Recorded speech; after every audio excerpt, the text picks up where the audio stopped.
요즘 코인 시장이 참 심상치 않죠. 영상이 업로드될 시기에는 꼭 상황이 좋아져서 생활에 활력이 생겼으면 하는 바람입니다. 안녕하세요. 돈테크맨 강동훈 에디터입니다. 이전 영상에서는 비트코인이 어떻게 경제적 가치가 생겼는지, 거래소가 하는 일에 대해서 알아봤는데요. 이번에는 처음 투자자산 매매를 해보셨을 분들을 위해 트레이딩에 관한 이야기와 꼭 지켜야 할 원칙에 대한 얘기를 나눠볼 거예요. 저희 한금연TV는 금융을 아주 쉽게 알 수 있도록 풀이해드리고, 에디터인 저는 업계에서 그 구조와 금융상품을 다루고 있습니다. 그래서 주의사항 한 가지, 이걸 배워서 코인을 사라는 거야? 절대로 오해하시면 안 됩니다. 세 편의 영상 속에서 블록체인이 뭔지, 암호화폐가 어떻게 금전 가치가 생겼는지, 뭘 조심해야 되는지를 생각해 보셔야 돼요. 거래소에서 그냥 사면 되는 거 아니야? 라고 생각하실 수 있는데 아니요. 인터넷 쇼핑할 때는 어디에서 어떤 쿠폰을 주고 뭐 블랙 프라이데이 뭐 이런 거 잘 지키시면서 돈 가지고 투자를 하는데 더 신중해지셔야죠. 최근 이슈가 된 비트코인 중심으로 설명을 드리겠지만, 트레이딩은 모든 금융 투자 자산을 사고 파는 거랑 비슷해요. 어떻게 사고 파는지 알고 하는 거랑 모르고 하는 것은 차이가 있습니다. 내 돈은 내가 지키는 겁니다. 꼭 당부드립니다. 다시 본론으로 돌아와서, 불과 얼마 전까지만 해도 아무거나 사면 올라갔던 시장이 연일 하락을 거듭하면서 투자자분들의 다양한 반응을 볼 수 있습니다.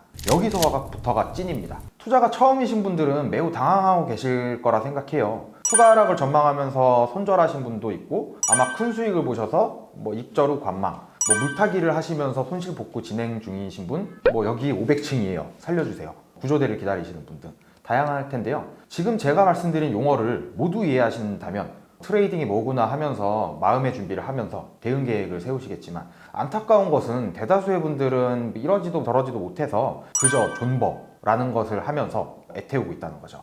요즘 한강 물온도 재주는 어플리케이션도 있더라고요. 그만큼 사회 분위기가 그렇습니다. 하지만 이미 늦었다고 생각하지 마시고 불안해하지도 마시고, 나와 맞는 매매 방법을 정해서 원칙을 세워보세요. 이제 경험치 많이 쌓였잖아요. 트레이딩의 개념은요, 코인을 산다, 주식을 산다, ETF를 산다, 펀드를 산다, 투자를 한다, 모두 같은 말입니다. 다만 이것은 구매를 하는 단방향의 개념이고, 트레이딩을 한다, 매매를 한다는 것은 수익을 전제로 투자 자산을 사고 파는 것을 반복한다는 개념입니다. 여기서부터 매매라는 짧은 단어를 사용할게요. 우리가 울고 웃는 금융투자 자산은 이번 주제인 비트코인도 있지만 익숙한 주식도 있고 채권도 있고 ETF도 있습니다. 부동산을 금융화시킨 리츠도 있죠. 매매란 시장에서 야채 사고, 정육점에서 고기 사고 하듯이, 코인은 거래소에서 사고 팔고, 주식, 채권, ETF, 해외 주식은 증권사에서 사고 파는 등 구매처만 다르다고 생각을 하시면 됩니다. 우리가 지금 돈을 넣고 현재 가격으로 사고 파는 것을 현물 거래라고 하는데요. 현물 거래는 말 그대로 당장 현금을 주고 사고 파는 개념입니다. 이건 쉽죠? 실제 물건을 사고 팔 때 그 자리에서 현금을 딱 받고 물건을 주고받으면 좋겠지만은 외상 안 해주면 안 사요, 이런 사람이 있잖아요. 그래서 탄생한 것이 바로 선물 거래입니다. 외상할 때 얼마를 받아야 된다는 기록을 남겨둘 텐데, 물건값이 달라져도 지금 정해둔 가격을 받아야 되잖아요. 그 개념이 선물 거래의 개념입니다. 이와 유사하지만 다른 마진 거래도 있는데요. 여기서 살짝 복잡해집니다. 주위에서 롱 포지션이다, 숏 포지션이다, 10배나 100배 레버리지 땡겼어, 강제 청산 당했어, 이런 얘기들을 들어보신 적이 있을 거예요. 여기서 사용하는 거래 방법이 선물과 마진 거래입니다. 선물 거래란 현재 돈을 주고받는 이런 거래가 아니라 약속에 의한 예약 거래입니다. 미래 특정 시점을 두고 현재는 계약서만 이렇게 작성한 다음에 미래 시점이 되었을 때 돈을 주고받는 것이죠. 예를 들어 볼까요? 지금 1,000원 하는 생수가 있는데요. 곧 여름이니까 왠지 가격이 올라갈 것 같다, 이런 생각이 들어요. 근데 지금 당장은 필요가 없어요. 한 달 뒤쯤 이때 필요할 것 같아요. 이럴 때 예약 구매를 생각해 볼 수가 있어요. 단 취소가 되지 않아서 생수 가격이 오르던지 떨어지던지 무조건 한 달 뒤에 지금 정한 돈을 주고 생수를 사야 되는 겁니다. 반대로 내가 생수를 너무 많이 갖고 있어요. 왠지 여름에는 생수가 많이 생산돼서 가격이 떨어질 것 같아서 지금 팔아놓고 싶어요. 이때 지금 당장 말고 한 달 뒤에 사겠다는 사람이 나타났어요. 근데 지금 나는 가격이 떨어질까 불안하잖아요. 지금 가격에 팔고 싶은 마음이 들어요. 그래서 한 달 뒤에 거래할 것을 약속한 계약서를 미리 작성해 두는 거예요. 해당 시점이 되었을 때는 무조건 거래할 수 있도록요. 이것이 바로 선물 거래입니다.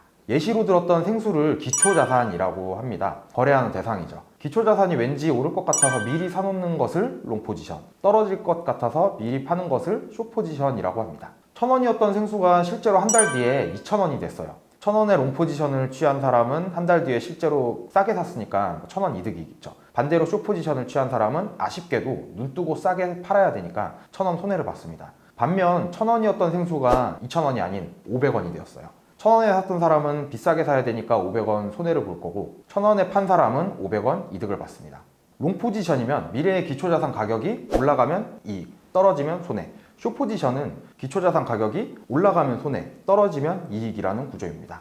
생수로 예를 든 기초자산은 금이 될 수도 있고 비트코인이 될 수도 있고 현금이 될 수도 있고 뭐 기름이 될 수도 있습니다.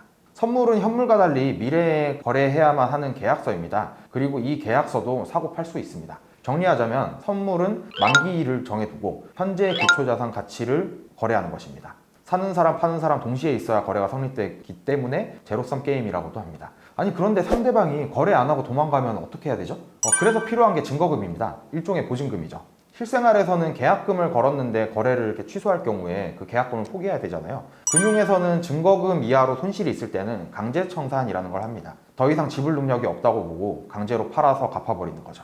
선물이 너무너무 위험하다고 하는 것은 내 원금을 넘어서 초과로 손실이 발생할 수 있기 때문이에요. 초과 손실이 있을 경우에는 담보를 더 잡기도 하고 강제로 팔아버리기도 하고 여러 가지 장치를 걸어두게 됩니다. 다음 레버리지를 사용하는 마진 거래를 볼게요. 실제 거래 시에는 선물과 별 차이가 없지만 만기일이 있냐 없냐에 따라서 차이가 있습니다. 주로 내가 가진 현금을 초과해서 거래하고 싶은 경우에 사용하는데 이것을 레버리지를 쓴다고 해요. 레버리지는 작은 힘으로도 큰 물건을 들어 올릴 수 있는 지렛대의 힘입니다. 강원랜드에 갔어요. 지금 내가 갖고 있는 현금이 100만 원밖에 없는데 돈을 많이 따고 싶어서 관리인 강 사장에게 야, 나 돈 좀 빌려줘. 여기서 거래할 건데 돈 따면 원금은 바로 갚을게. 그럼 강 사장 말. 그래 조건이 있어. 수표를 써줄 텐데 만약 여기서 10분의 1만큼 잃으면은 맡긴 돈까지 못 돌려주고 오늘 자정 넘어서까지 수표를 계속 들고 있으면은 이자도 내야 돼 라고 합니다. 이것이 마진 거래입니다. 레버리지를 사용하고 싶은 만큼 거래소나 증권사에서 돈을 빌려서 이익을 극대화할 수 있는 매매 방법입니다. 지금 현금이 100만 원 있다고 했죠. 레버리지 100배까지 가능한 거래소가 있어서 100배를 전부 사용하려고 증거금을 넣었어요. 100만 원의 100배는 1억이죠. 이때 롱 포지션을 잡았는데 정말 운 좋게 10% 수익이 생겼어요. 1억에 10%인 1,000만 원을 벌고 빌렸던 돈은 반납합니다. 내가 번 돈은 원금 100만 원의 10배인 1000%를 번 셈이죠. 이와 반대로 오르지 않고 마이너스 1%만 내려가기라도 하면은 내가 넣었던 증거금 100만 원은 허공으로 사라집니다. 이게 몇 분 걸릴지 몇 초 걸릴지 몰라요. 위험하죠. 이렇게 거래 방법은 현물과 선물 그리고 마진 거래가 있습니다. 무슨 포지션을 취한다, 이런 선물 거래를 하는구나, 레버리지를 당겼다, 몇 배를 했다 이러면은 마진 거래를 하는구나 라고 이해하시면 됩니다. 현물 거래라면 그나마 낫지만은 선물과 마진은 그만큼 위험하다는 것을 꼭 인지하셔야 됩니다. 이처럼 레버리지를 사용한다면 엄청난 속도로 왔다 갔다 해서 다른 일을 할 수가 없어요. 또 현물 거래를 해도 코인이나 코스닥 종목처럼 변동성이 크면 오래 들고 있기가 심적으로 너무 불안합니다. 내 생활 패턴이나 위험 수용도 이런 부분에 따라서 보유하고 있는 시간이 달라지기 때문에 매매하는 방법이 달라지게 되는데요. 변동성이 오르락내리락 매우 심할 경우에 심리적으로 짧게 거래를 할 수밖에 없어요. 초단위 분단위로 짧게 치고 빠지는 초단타 매매를 스캘핑이라고 합니다. 짧은 시간 동안 작은 수익을 여러 번 발생을 시켜서 수익 낼 확률을 높이고 손실을 줄일 수 있는 장점이 있습니다. 반면에 고도의 기술과 함께 피로도가 엄청나고요. 잦은 매매로 인해서 거래 비용이 좀 발생한다는 부분은 아쉬운 부분입니다. 스캘핑과 달리 우리가 흔히 단타 친다 라고 하는데 다른 말로 데이 트레이딩이라고 해요. 포지션 유지 시간이 하루를 넘기지 않고 청산하는 개념이에요. 주식은 장시간과 마감 시간이 있지만 코인에서는 본인이 정하는 시간이 거래 시간이죠. 참고로 코인의 기준 가격은 아침 9시 기준입니다. 그날 바로 정리하기 때문에 데이 트레이딩의 경우는 편하게 잠을 잘 수 있다는 장점이 있어요. 하지만 주식은 장시작과 동시에 상승하는 수익률을 누리지 못하고 코인은 자는 시간 동안 수익이 발생한다면 이 시세 차익은 누리지 못하는 단점이 있습니다.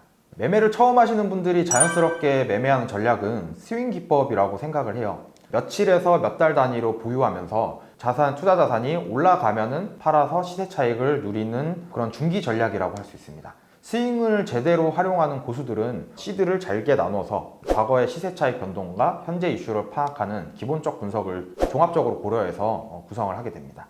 장기 투자는 기본적 분석에 입각한 가치 투자자들께서 흔히 사용하시는데 투자 금액이 굉장히 커질 경우에 투자 자산 간 비중을 이렇게 조절하면서 지속적으로 투자 자산을 보유하는 기법입니다. 투자를 오래 하신 분들이나 언제든지 대응 가능한 자금력을 갖춘 기관 투자자, 슈퍼개미 정도가 있겠네요.